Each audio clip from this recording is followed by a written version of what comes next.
So today I just have a really simple video. I'm going to be pressing up a fingerboard using this mold that Goodroads has just published.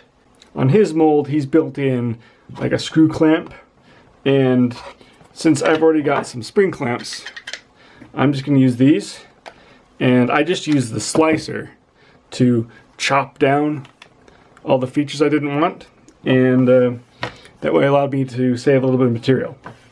So I don't really have a need for a fingerboard, but there's an idea I would like to try.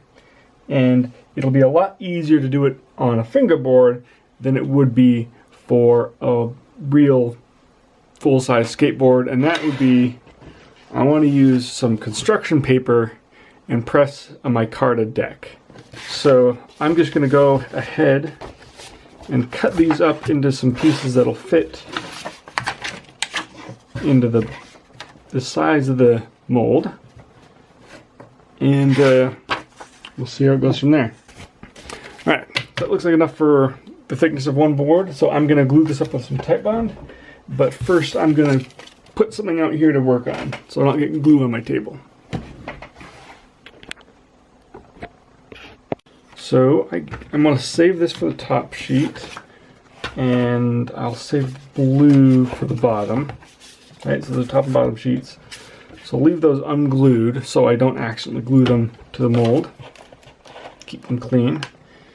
I think what I'll do is I'll just put some glue down.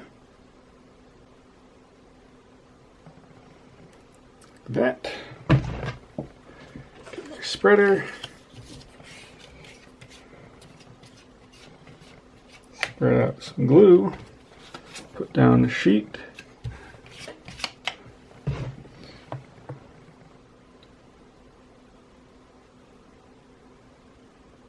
I need a smaller bottle for this, but you know, that's what I got. Spread out some glue. Down the sheet. And I'm just going to keep doing this. You can see why this would get really tedious for a full-size board.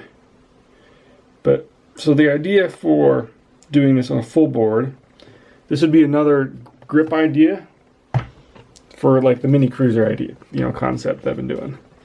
So the idea for a micarta board would be you do the micarta for like the top 1/8 of an inch in a pattern. So an idea might be like a pattern of blues. And what you do is you press the deck, and then you CNC out the grip out of the micarta. So you're revealing the pattern of the micarta in the grip. And so if you do like a pattern of blues, you could have like a wave grip cutout shape. That could be really, really cool. And I've thought about it a lot, and one of the biggest hurdles is finding construction paper that's big enough for a board. And another is the repeatability to be able to CNC out the depth to match the shape of the board that accurately. Okay, so here's the part where I don't want to get glue on this anymore, so I'll flip this around, put it on a clean spot, grab some of this other glue. It's probably not going to be enough. What I've done. Okay. Put that there. Oh, way too much. Alright. Anyway, so there's a lot of challenges with the CNC'd grip out of micarta, but it would look really, really cool. So I've thought about it a lot, and I just kind of, it's one of those things I've thought about, but I haven't ever really considered it seriously because it's just not practical. But with this, I can at least try one of the steps and see how it turns out. So here we go. I'll do one on the end and on the other end.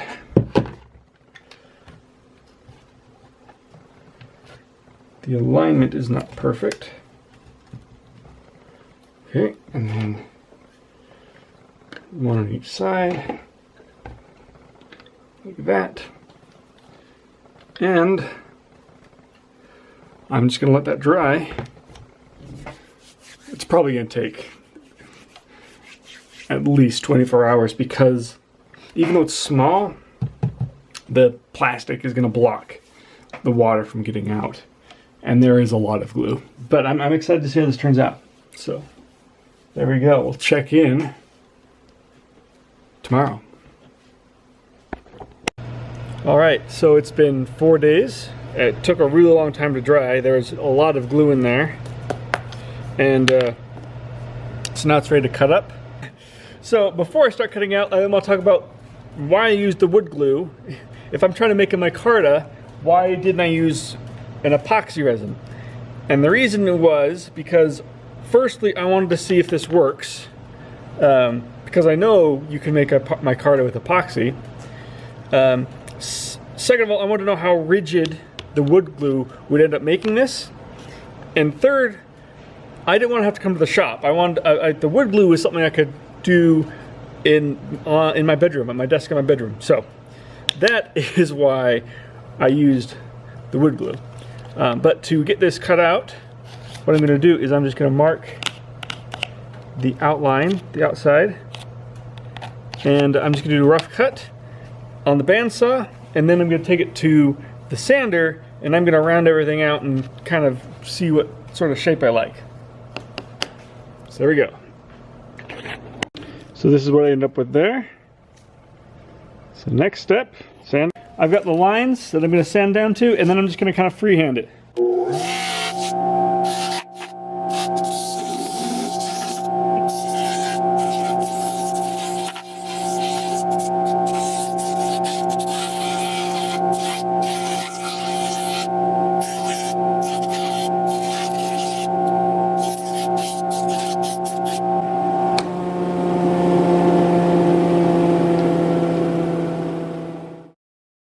So here we go. That went pretty smoothly, except for the fact that it caught and delaminated a whole bunch of the plies there. So it looks like even with all that tremendous amount of glue I used, it still didn't saturate. It still didn't saturate the construction paper that well. So that's a good thing to learn. But if it hadn't been for that, this would be looking really good right now. I'd come in with a sander and round it off and expose a bunch of the edges. The other thing I would change is the paper's too thin, and from the side the colors don't show that well. So you need to stack multiple layers of the same color to give them enough thickness to be really visible. Because as it is, they all just mush together, and you kind of get this gray, you know, brownish look more than this vivid, popish colors. But so what I'm going to do is I'm going to get some super glue in all the edges, and you know, this is nothing super glue can't fix, and that should be really quick.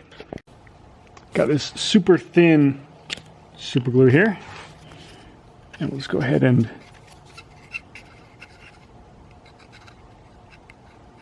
get that in all the edges.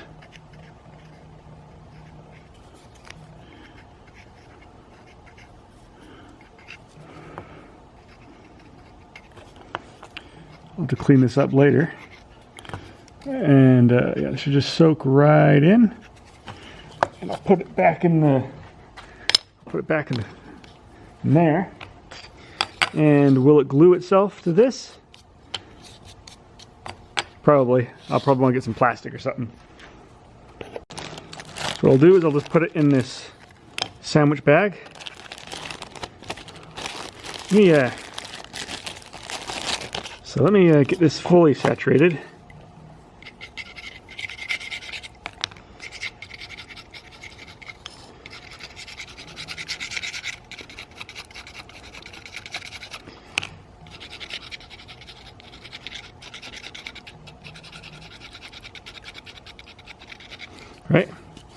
Then I'll put it in this sandwich bag, which is polyethylene, I think.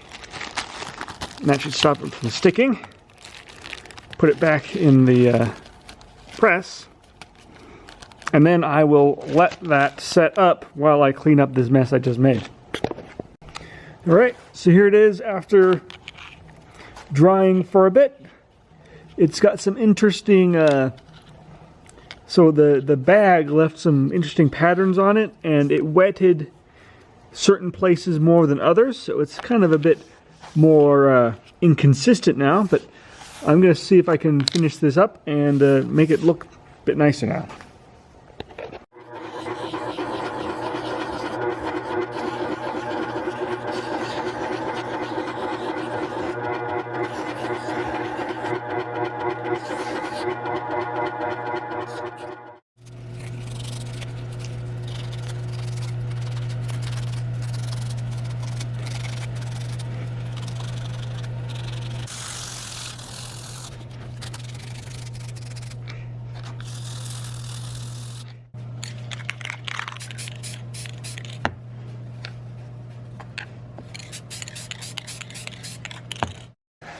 Alright, so this is the finished board. I think it turned out looking not too bad. The discoloration, I mean, it almost looks interesting, but it's just too splotchy, right?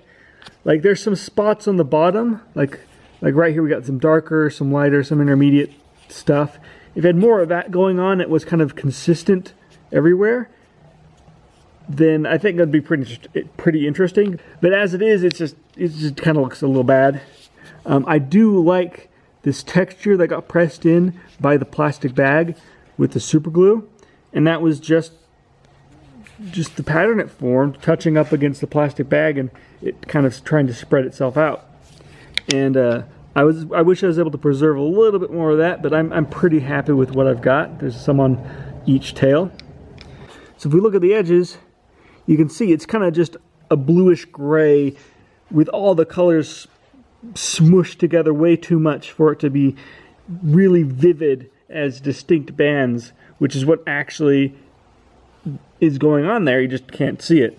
So definitely need to organize the stack of colors a lot more instead of just doing a semi-random pattern.